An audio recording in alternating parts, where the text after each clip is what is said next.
कहानी की शुरुआत में हम साइबेरिया की एक जेल को देखते हैं जहां ढेर सारे जर्मन सोल्जर्स को लाइन से खड़ा कर दिया गया था। दरअसल वर्ल्ड वॉर 2 के खत्म होने के बाद रशिया ने बहुत से जर्मन सोल्जर्स को कैदी बना लिया था और उनसे कोयले की खानों में दिन रात काम करवाने लगे। हालांकि इस जेल की सिक्योरिटी काफी कम थी, लेकिन इसके बावजूद भी कोई इस जेल से भागने की कोशिश नहीं करता था क्योंकि इस जेल के चारों तरफ बर्फ ही बर्फ थी और ये जेल किसी भी इंसानी बस्ती से पूरे 14,000 किलोमीटर दूर थी। इसलिए अगर कोई कैदी इस जेल से भाग भी गया तो साइबेरिया की जमा देने वाली सर्दी में उसकी मौत पक्की थी। ये जेल चारों तरफ हजारों किलोमीटर दूर फैली हुई बर्फ के बीच में बनाई गई थी, इसीलिए कोई भी कैदी यहाँ से भागने का सोच भी नहीं सकता था। लेकिन इन कैदियों में एक कैदी ऐसा भी था जो बहुत ही शार्प माइंड था और वो इस जेल से भागकर अपनी बीवी और बेटी के पास जाना चाहता था। इस कैदी का नाम क्लेमन फॉयरल था, जिसे इस जेल में पूरे 25 साल की सजा काटनी थी और क्लेमन ऐसा बिल्कुल भी नहीं चाहता था कि उसकी आधी जिंदगी इसी जेल में बीत जाए। क्लेमन किसी भी हालत में इस जेल से भागना चाहता था। लकीली एक दिन क्लेमन को भागने का मौका मिल गया और वो एक कोयला ले जाने वाली मालगाड़ी में बैठकर इस जेल से भाग निकला। अब जेल के बाहर जब उसने खुले आसमान में सितारों को देखा तो वो खुशी से झूम उठा, लेकिन ये खुशी कुछ ही देर की मेहमान थी। थोड़ी दूर चलने के बाद उस मालगाड़ी को रोक दिया गया और जब क्लेमन ने बाहर झांक कर देखा तो एक रशियन सोल्जर बंदूक ताने उसके सामने खड़ा था। बदकिस्मती से यहाँ क्लेमन पकड़ा गया और जेल से भागने के जुर्म में उसे एक ओपन एयर सेल में बंद कर दिया गया। सर्दी बहुत ज्यादा थी और रात में होने वाली बारिश ने क्लेमन की हालत खराब कर दी थी। उस सेल में क्लेमन को कुछ घंटों के लिए नहीं बल्कि पूरे 2 दिनों तक रखा गया। अब पूरे 2 दिन बाद अगली सुबह जेल का वार्डन उसके पास आया और उसे सेल से बाहर निकाल कर उससे कुछ भी टॉर्चर नहीं किया गया, बस सिर्फ ये बोला कि तुम्हारे साथी बेसब्री से तुम्हारा इंतजार कर रहे हैं। अब जब क्लेमन अपने साथियों से मिला तो वो सब लाठियां और डंडे लेकर उसका इंतजार कर रहे थे। वो सब क्लेमन पर बहुत गुस्सा थे क्योंकि क्लेमन के भागने की वजह से उन सबको पिछले 2 दिनों से भूखा रखा गया था और क्लेमन को अब वार्डन की बात समझ में आ गई कि उसने क्यों कहा था कि तुम्हारे साथी तुम्हारा इंतजार कर रहे हैं। अब क्लेमन को देखते ही बाकी कैदियों ने उस पर हमला कर दिया और उसे बहुत बुरी तरह से मारा। इस मारपीट में क्लेमन इतना जख्मी हो गया कि उसे जेल के हॉस्पिटल में एडमिट करना पड़ा। इस जेल का डॉक्टर भी एक जर्मन कैदी था। जैसे ही क्लेमन होश में आया उसने डॉक्टर से कहा कि मैं एक बार फिर से जेल से भागना चाहता हूं और मुझे आपकी मदद चाहिए। डॉक्टर क्लेमन की बहादुरी देखकर हैरान रह गया कि ये इतना सब कुछ झेलने के बाद भी हार मानने को तैयार नहीं। डॉक्टर ने उसे समझाया कि इस जेल से जिंदा भाग पाना नामुमकिन है और अगर तुम यहाँ से भाग भी गए तो बाहर की जमा देने वाली सर्दी में मर जाओगे। लेकिन हकीकत ये भी है कि अगर तुम यहाँ से नहीं भागे तब भी तुम्हारी मौत पक्की है, क्योंकि जिन कोयले की खानों में तुम काम करते हो वहाँ कार्बन की मात्रा बहुत ज्यादा है जो हवा के जरिए तुम्हारे शरीर में जाता है और उससे कैंसर जैसी खतरनाक बीमारियां होती हैं। इसलिए डॉक्टर ने क्लेमन से कहा कि तुम्हें एक आखिरी बार इस जेल से भागने की कोशिश जरूर करनी चाहिए। उसके बाद डॉक्टर ने अपने सारे गर्म कपड़े, जूते और जरूरत का सारा सामान निकालकर क्लेमन को दे दिया और उसे ये भी बताया कि रशियन सोल्जर्स अपना खाना रेलवे लाइंस के पास छुपा कर रखते हैं। इसके साथ ही उसने क्लेमन को एक बंदूक भी दी ताकि वो अपनी हिफाजत कर सके। दरअसल डॉक्टर ने ये सारा सामान इसलिए पहले से इकट्ठा किया हुआ था क्योंकि वह खुद भी इस जेल से भागना चाहता था, मगर 1 हफ्ते पहले उसे पता चला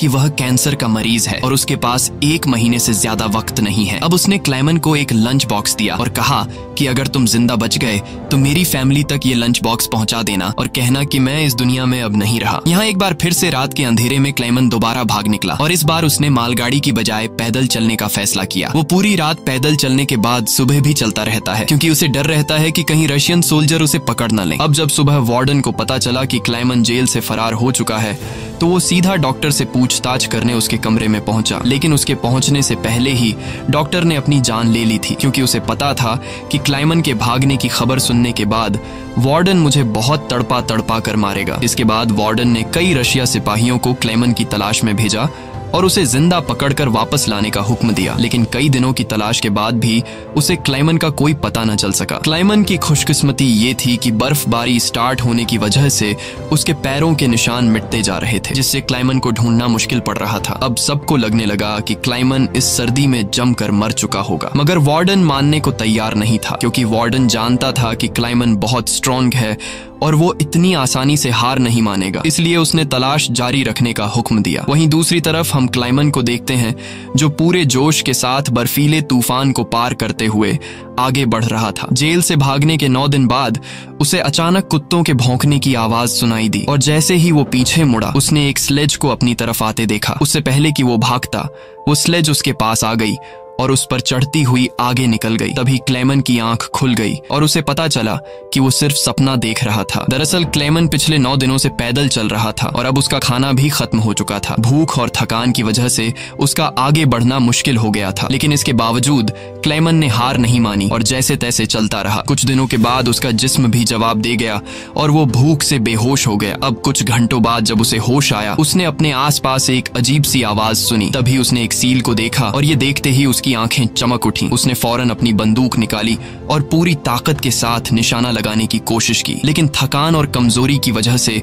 उसका निशाना गलत हो गया और वो सील वहां से भागने लगी। क्लेमन, जिसे कई दिनों बाद जिंदा रहने की एक छोटी सी उम्मीद मिली थी, वो इस उम्मीद को हाथ से नहीं जाने दे सकता था। क्लेमन फौरन उसके पीछे दौड़ा, लेकिन दौड़ते वक्त क्लेमन बर्फ टूटने की वजह से पानी में गिर जाता है, जिससे उसके पैर में चोट आ जाती है। लेकिन जख्मी होने के बावजूद वो सील का पीछा करने लगा। क्लेमन जैसे ही गोली चलाने वाला था, वो सील एक चट्टान के पीछे छिप गई। क्लेमन और आगे बढ़ता है और सील को दोबारा देख लेता है। उससे पहले कि वो पानी में जाती, क्लेमन ने अपनी आखिरी गोली चलाई और खुशकिस्मती से वो गोली उसे लग गई। ये देखकर क्लेमन खुशी से झूम उठा, क्योंकि अब सफर के दौरान उसे खाने की फिक्र नहीं थी। कई दिनों के बाद क्लेमन ने पेट भर कर खाना खाया और थोड़ा आराम करके अपना सफर जारी रखा। अब इतने लंबे सफर में क्लेमन बिल्कुल अकेला था और उसके चारों तरफ बर्फ के अलावा कुछ भी न था। इस माहौल में उसकी दिमागी हालत खराब हो सकती थी, इसलिए वो खुद से बातें करता और पॉजिटिव बातें कहकर खुद को आगे बढ़ने के लिए मोटिवेट करता। इसके साथ ही वो हर वक्त कैंपस के जरिए अपने रास्ते को देखता है, ताकि वो इस बर्फीली वादी में कहीं खो न जाए। इसी तरह दिन गुजरते गए और फिर महीने, लगातार 2 महीने चलने के बाद क्लेमन को इस बर्फीले मैदान में एक छोटा सा पेड़ दिखाई दिया। इस पेड़ को देखकर क्लेमन इतना खुश हुआ कि जैसे उसे कोई खजाना मिल गया हो और वो भागकर उस पेड़ को गले लगा लेता है। दरअसल ये पेड़ इस बात की निशानी थी कि क्लेमन लगातार 2 महीने चलने के बाद अब ये बर्फीला मैदान क्रॉस कर चुका है और आगे जंगल शुरू होने वाला है। थोड़ा ही आगे चलने के बाद ठीक वैसा ही हुआ जैसा उसने सोचा था। अब यहाँ से जंगल शुरू होने वाला था। बर्फ का इलाका खत्म हो रहा था। वो जंगल में बहुत खुश था। वो लकड़ियां इकट्ठा करके आग जलाता है और कई महीनों बाद पहली बार सुकून से सो जाता है। पर अगला दिन उसके लिए सुकून का था या नहीं,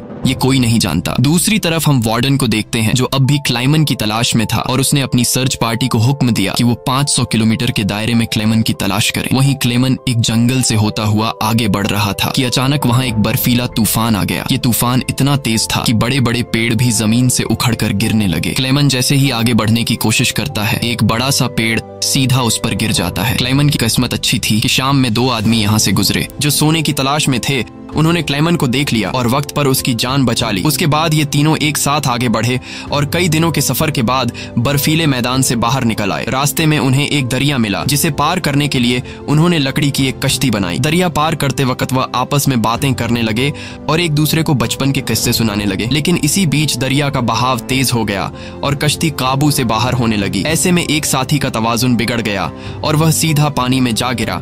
उसे तैरना नहीं आता था, वह डूबने लगा। ये देखकर क्लेमन ने पानी में छलांग लगा दी और किसी तरह उस आदमी को किनारे तक लाकर उसकी जान बचाई। दूसरी तरफ उनका दूसरा साथी उन दोनों को डूबने के लिए छोड़ देता है और अकेला आगे बढ़ गया। उसका दूसरा साथी बहुत ही लालची था। उसे लगा कि वो दोनों मर गए होंगे और लालच के चलते उसने अपने दोस्त का सोना भी खुद के पास रख दिया। थोड़ी देर बाद जब क्लेमन और दूसरा आदमी टेंट तक पहुंचे तो उस आदमी को अपने दोस्त पर बहुत गुस्सा आया और उसने उसे गोली मारकर उसकी जान ली। उसके बाद क्लेमन और वह आदमी ने सामान उठाया और सफर जारी रखा। वे दोनों कई महीनों तक इसी उम्मीद पर चलते रहे कि कोई इंसानी आबादी उन्हें मिल जाए। लेकिन दोबारा सर्दियों का मौसम आ गया और हर तरफ के जंगलात बर्फ की सफेद चादर में छुप गए। उस आदमी ने जो सामान उठाया था वह काफी भारी था, इसलिए उसे बर्फ में चलने में मुश्किल हो रही थी। ये देखकर क्लेमन ने उसका बोझ हल्का करने की कोशिश की और कहा कि कुछ देर के लिए अपना सामान मुझे दे दो। लेकिन यहाँ उस आदमी को शक हुआ कि शायद क्लेमन भी उसका सोना चुराना चाहता है, इसलिए उसने क्लेमन पर हमला करके उसे नीचे धकेल देता है, जिससे क्लेमन बेहोश हो जाता है। थोड़ी देर बाद क्लेमन को होश आया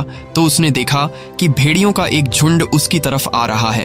अपनी जान बचाने के लिए वो एक दरख्त पर चढ़ने लगता है, लेकिन पेड़ पर चढ़ते वक्त एक भेड़िया उसका पांव पकड़ लेता है। लेकिन दरख्त कमजोर था और दरख्त दरमियान से टूट टूट गया जिससे क्लेमन नीचे गिर पड़ा। अब क्लेमन को लगा कि उसकी मौत पक्की है। तभी अचानक गोली चलने की आवाज आई। क्लेमन ने आंखें खोली तो उसने देखा कि कुछ भेड़िए मर चुके हैं और जो जिंदा थे वह भाग चुके हैं। दरअसल इलाके के शिकारियों ने आकर उसकी जान बचाई। वो उसे अपने गांव ले गए जहां गांव के लोगों ने उसका इलाज किया। बरसों की मेहनत के बाद क्लेमन एक इंसानी आबादी तक पहुंच चुका था। लोगों को देखकर उसे बेहद खुशी हुई। कई दिनों तक वो गांव में रुका और लोगों ने उसकी खूब खातिरदारी की। एक दिन गांव में एक लेटर आया जो किसी और का नहीं बल्कि खुद वार्डन का था। इसमें लिखा था कि एक जर्मन फौजी हमारी जेल से फरार हो चुका है और अगर किसी ने उसे पनाह दी तो वह गद्दार कहलाएगा। अब ना चाहते हुए भी क्लेमन को यह गांव छोड़ना पड़ा, क्योंकि अगर वो यहाँ से नहीं जाता तो वार्डन इस गांव वालों को भी सजा देते। जाने से पहले गांव के लोगों ने उसे खाने पीने का सामान और एक शिकारी कुत्ता दे देते हैं। इस लंबे सफर में अब क्लेमन का एक साथी भी बन गया है, इसलिए अब उसे अकेलापन महसूस नहीं हो रहा था। वे दोनों कई दिनों तक चलते रहे। रास्ते में उन्हें एक लकड़ी की फैक्ट्री नजर आई और कुत्ता खाने की तलाश में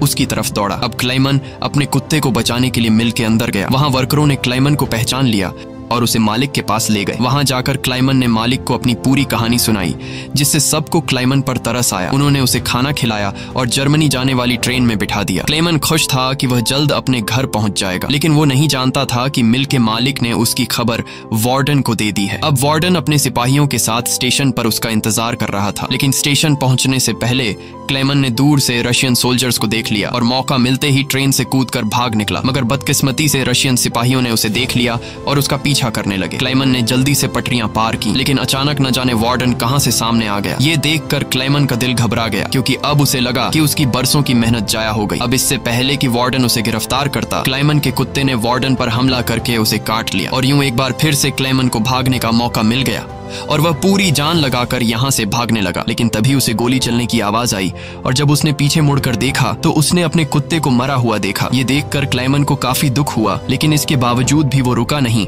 और अपनी पूरी ताकत से आगे बढ़ता रहा। उसके बाद वो पुल के ऊपर चढ़ा और नीचे से गुजर रही ट्रेन के ऊपर कूदकर वहां से भाग निकला और कुछ इस तरह से वो वार्डन के हाथों से फिर बच निकला। अब ऐसे ही दिन गुजरते गए और क्लेमन आहिस्ता आहिस्ता इस सफर में आगे बढ़ता रहा। देखते ही देखते साल 1952 आ गया और अब क्लेमन को जेल से भागे हुए पूरे 7 साल हो चुके थे। वो उस वक्त सेंट्रल एशिया में था और एक गांव के मेले में इधर उधर भटक रहा था। उस मेले में उसने खाने पीने की अलग अलग चीजें देखी। खाने को तो उसका मन कर रहा था, लेकिन उसके पास पैसे नहीं थे, इसलिए वो दिल पर पत्थर रखकर आगे बढ़ गया। तभी उसकी नजर 2 लड़कियों पर पड़ी जो मेले में पैनकेक्स बेच रही थी। क्लेमन ये पैनकेक तो खाना चाहता था, लेकिन उस बेचारे की जेब में 1 पाई तक नहीं थी, इसलिए वो मायूस होकर आगे चलने लगा। पर तभी उनमें से एक लड़की को उस पर तरस आ गया और उसने पैनकेक का एक हिस्सा तोड़कर क्लेमन को दे दिया। पहले तो क्लेमन को थोड़ा अजीब लगा, फिर उसने लड़कियों का शुक्रिया अदा करते हुए वो पैनकेक खा लिया। अब इस मेले में एक ज्यूइश आदमी भी था जिसने ये सब कुछ देख लिया था। उसके बाद क्लेमन एक चर्च में गया और ये आदमी भी उसका पीछा करते हुए चर्च में आ पहुंचा। दरअसल ये आदमी भी किसी जमाने में एक कैदी हुआ करता था, इसलिए उसने क्लेमन को पुलिस के हवाले नहीं किया और उसकी मदद करने की कोशिश की। उसके बाद वो क्लेमन को लेकर अपने घर गया, जहां क्लेमन ने कई साल बाद शेव की और अपने पुराने हुलिये में वापस आया। फिर उस आदमी ने क्लेमन को एक नया पासपोर्ट दिया ताकि वो रशिया के बॉर्डर को क्रॉस करके जर्मनी पहुंच सके। क्लेमन उस आदमी से बहुत खुश हुआ। जाने से पहले क्लेमन ने उसका शुक्रिया अदा किया